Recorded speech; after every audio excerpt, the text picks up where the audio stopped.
fact, he continues to withhold his plan to withhold the tax on Social Security. Social Security will be bankrupt by 2023 with no way to make up for it.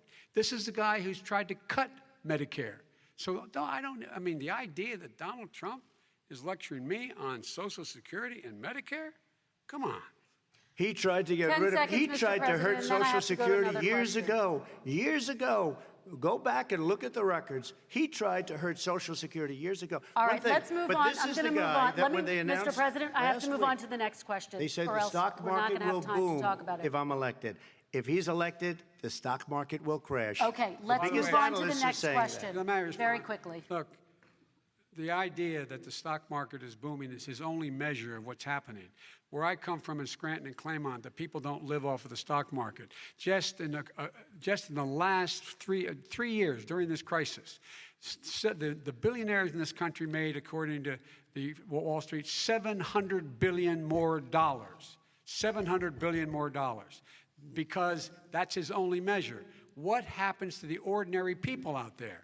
What happens to them? Let's talk about what's happening on Capitol Hill. We're going to move on, 401ks are through the roof. We're going to move on. Stock are through the roof. All right. And he doesn't come from Scranton. That's like he lived there for a short period of time before he even knew it. We're going to move on to the next question. And the people of Pennsylvania Let me will move show on you to that. my next question, gentlemen. They understand. As of tonight, more than 12 million people are out of work. And as of tonight, 8 million more Americans have fallen into poverty, and more families are going hungry every day. Those hit hardest are women and people of color. They see Washington fighting over a relief bill. Mr. President, why haven't you been able to get them the help they need? 30 seconds here. Because Nancy Pelosi doesn't want to approve it. I do. But you're the president. I do, but I still have to get. Unfortunately, that's one of the reasons I think we're going to take over the House, because of her. Nancy Pelosi doesn't want to approve anything because she'd love to have some victories on a date called November 3rd.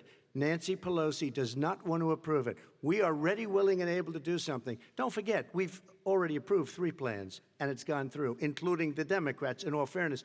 This one she doesn't want. It's near the election because she thinks it helps her politically. I think it hurts her politically. All right, Mr. Vice President. You know, the Republican leader in the United States Senate said he can't pass it. He will not be able to pass it. He does not have Republican votes. Why isn't he talking to his Republican friends? Let me follow up with you, Vice President. If we made a Biden, deal, because the Republicans let me will ask pass Vice President Biden a question. You are the leader of the Democratic Party. Why have you not pushed the Democrats to get a deal for the American people? Well, I have, and they have pushed it. Look, they passed this act all the way back in the beginning of the summer. This is like it's not new. It's been out there.